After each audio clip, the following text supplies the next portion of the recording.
again, if you didn't hear this during the break, we probably, the chapter is around 80 pages, but we've already gone through more than half the chapter, just so you know. All right. And what I've started to do, and some people say I should be doing this all the time, but I put so much garbage out there, is I've got a thing called CH4 Notes, and literally that thing that's called CH4 Notes, it is out on the P drive in the same folder. So if you copied in the folder for today, you've got that. So I put in there, I just try to give you some, there's the relational operators, there's the logical operators, and a description of each. There's a little talk about Boolean, and that should be Boolean, not bool. All right, and how to use it. There's how to handle strings in C# versus Java, and there's somewhere in there there's some stuff in there. In other words, all right. So if you're interested in that, and again, I grabbed the wrong one.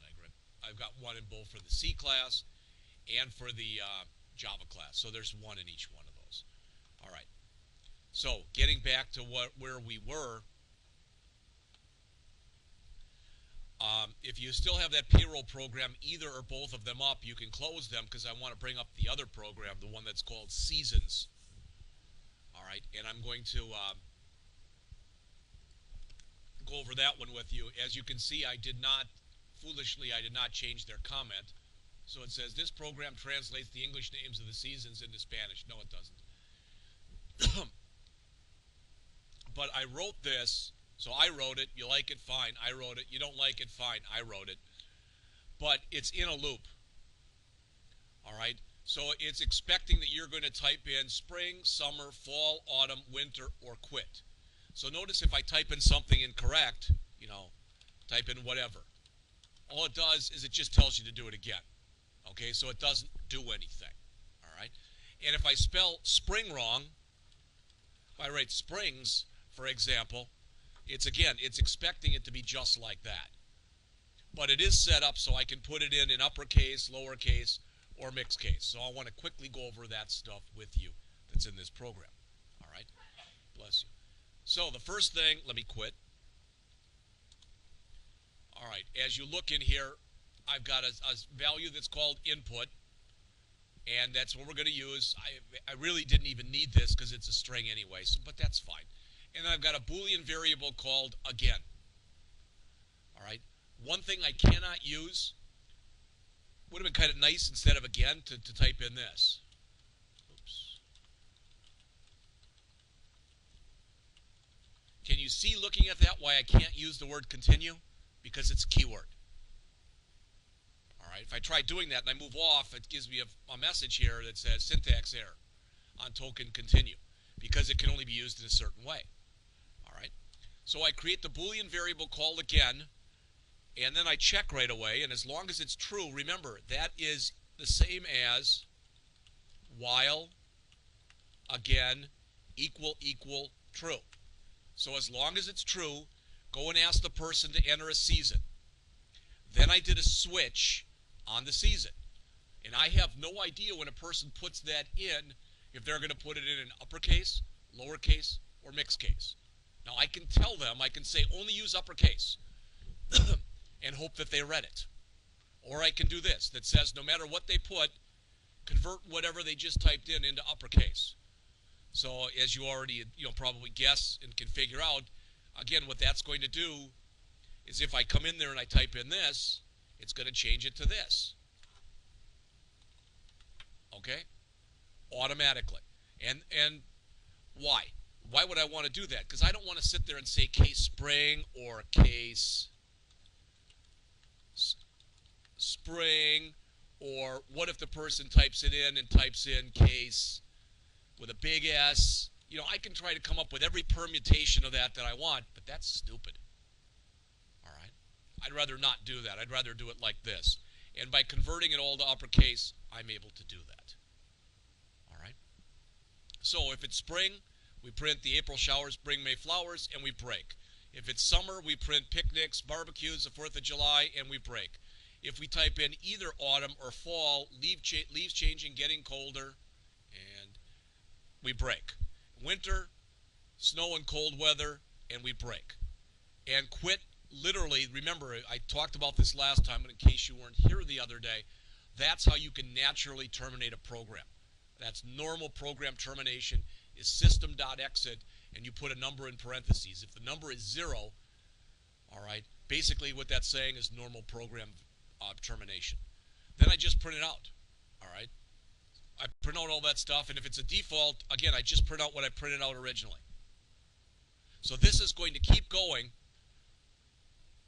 infinitely until I type in the word quit, and then it's going to quit. Does that make sense? All right. Last thing to show you on this is in those notes that I mentioned. So the notes that are in here for, because the page I showed you of notes was for the C# class, but I've got a thing of notes too for the Java class.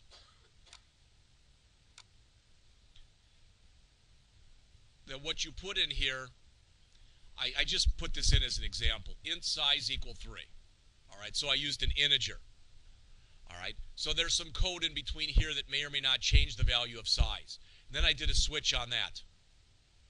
And if you put in a 1, it said you're an extra small. 2 said you're a small. And I can see that there's a mistake in there. There should be a paren there, and there, and there, and there. But you get the idea. All right, so when you use a switch, you create a variable typically, and then you do a switch on that variable. And that variable can be either a number, but it's got to be a whole number, or it can be a letter, in other words, some character, or it can be a string. The string is fairly new. It used to be in Java you could only have a number or a character. You couldn't do a string. But they changed that a few versions ago in Java. All right? So if you look in your book, one of the things, if you turn up all the way in your book to page 234, they talk in there about ignoring string comparisons. So if you want more on the 2 upper thing, you can look there. All right. And I also, if you look right here, because I just blazed over this, but I mentioned this in the last class, that if I do this, in C# I can say string first name equal Mary, string second name equal Mark, and I can say this. I can say if first name equals second name. You cannot do that like that. That's not comparing these values. If I were to do this same line of code, if I did this line right here instead of this one, so if I did this one instead, so it's not this, what this is saying is do both first name 1 and first name 2 point to the same area in memory. They don't. Even if I do this, even if I make that Mark, all right, this right here, that fails. Because it's going to make Mark in different spots in memory. One for first name 1 and one for first name 2. And what that's saying in blue is do they both point to the same place in memory? They don't. So this will take what's right up above it and it will be true. That will make it false. All right? And that's all explained in the book. Okay? Now, the question got asked to me during the break too, and I want to make sure that you at least see this. This is more for this class, but we'll have to talk about it in the C# class also.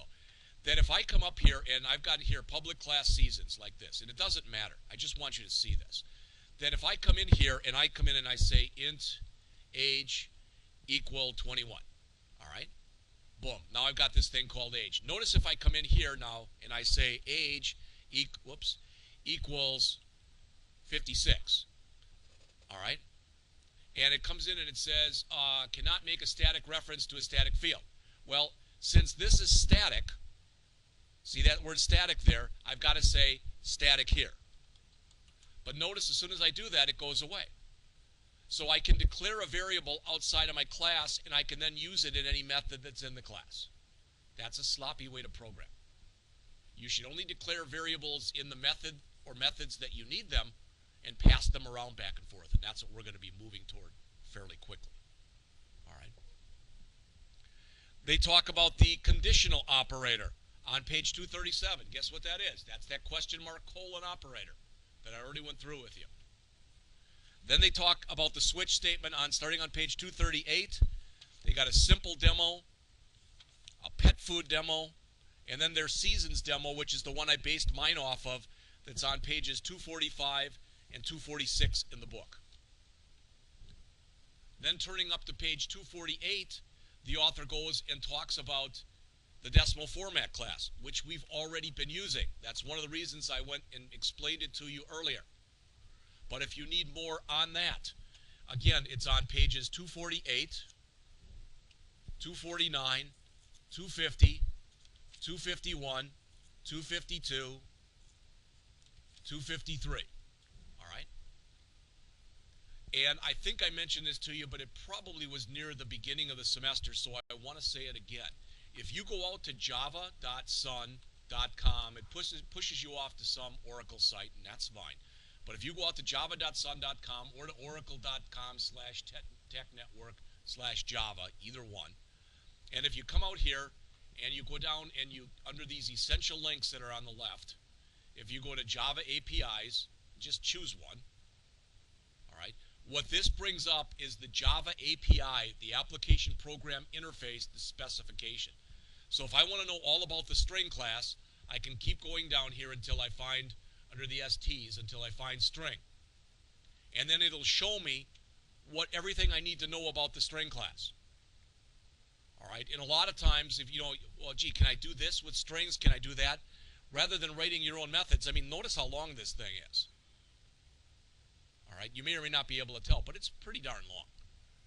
All right, so again, if you go out to java.sun.com, go down on the left side and click on the APIs and just choose the newest API, you'll get a listing like this. And it's a good way to learn about some of the stuff that there's no way to go through all of it in here. All right. Now, in your book, starting on page 254, I want to mention this, kind of important, I guess. This is from 254, and it goes all the way till the end of the chapter on 260. Every chapter that we go through from now on, at the end of the chapter, will have one of these focus on problem solving, where they've got a program that they do from requirements through writing the code. And they'll do that for the rest of the book. Any of you in here who feel like you're struggling, it would probably be a good idea for you to try to work through those programs. All right? And I would recommend, doing it if you get time.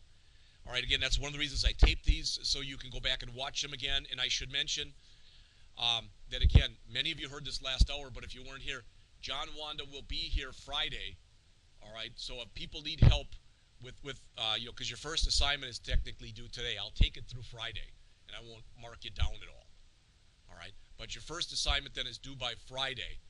And if you have questions, John will be in here on Friday, and judging by what he's told me in the past, all right, there have been at least times that one or two people, and he'll go hours that there'll be no one in here. Now, he's got stuff to do because he's setting up, we got a dozen tablets in yesterday, and he's setting all those things up and trying to make them talk. Actually, we got 6 of the 12 in. I don't think the other ones came in yet. But he's been working diligently, and I appreciate all the time and effort he's put in on that. But the point is, he's there to help you. Don't be afraid next week. If John's here and Mike's here, if you didn't hear that, Mike is taking a different job. He'll be here the next 2 weeks, and then he's gone. Now, this happened before. He was at a company where he took a job, and then the company folded almost, not because he took the job, but almost after he took it. I don't think that's going to happen here, but if for some reason he doesn't like it or whatever, I mean, never say never type of an idea. I don't know. But he's already contacted a couple people who are graduates of the program, and to see if they would have any interest, okay, in possibly coming in and filling his spot. So we'll make it work. All right, so again, on page 254, there's focus on problem solving. It's a sales commission class. They give you the requirements on page 254. They show you the fields you're going to use on 255. They show you the methods you're going to use on 255 and 256. Then they write the actual class file on 256, 257, and 258. Then on 259 and 260, they write the associated main. So again, especially those of you, anybody in here that's struggling, I would strongly recommend you look at those. What he tries to do in here is he tries to give you a summary program that goes over everything. All right? And the last thing then, again, just so you know this, I mentioned it before, but I'm saying it again. So the miles per gallon, you didn't have to turn in. So I guess the only what you had to turn in for the first one was that employee class, the one we did as a class, and the car class. We did the employee one as a class. It's out there on the tapes someplace. I don't know the date. For your next assignment, it will be this body mass index program, which we did as a class, and that speed of sound. And again, if you weren't here the other day, all right, I even showed people kind of what I'd be looking for in that speed of sound program. And that is, I've got mine. See, I'm not that dumb. I could actually go over here and open mine, but then you'd see it. All right, and I know you don't want to do that. So I'll right mouse click on the folder, and I can choose Run over here and say it to run as a Java application, and it'll come up right here. So you are supposed to enter a distance. I made constants in here that the minimum distance would be 1 foot, the maximum distance would be 1,000,000 feet. So I put in 1,000. And this, probably the easiest way to handle that right there is via a switch statement. So you enter a 1 if you're using air, a 2 if you're using water, and a 3 if you're using steel. Notice if I enter one that's not a 1, 2, or 3, it just tells you to do it again. So if I put in a 3, it says the medium was steel, the distance was 1,000 feet, and the time it took was 0.06 of a second. This stuff is all on your book, or in your book, I should say. So the one you're doing, the one we did as a class is the body mass index, which is on page 277. The one that you're doing is the speed of sound. I don't know where that is. It's page 275. And the author, those are your specs on 275. About a third of the way down for the rest of the page. That's what you're graded on, is were you able to follow those specs. The author even tells you what he wants you to use for method names, etc. All right? Any questions on that? So next week will be lab all week in both classes. Then the week after that, we'll be going into Chapter 5, which is on looping. And I've already shown you a little prelude to looping. We're going to do that in here, and we'll go into Chapter 5 also in the C# class. All right? 3 more weeks after Friday, and then we're off a week for break. And unless there are no other questions, that's all that I have.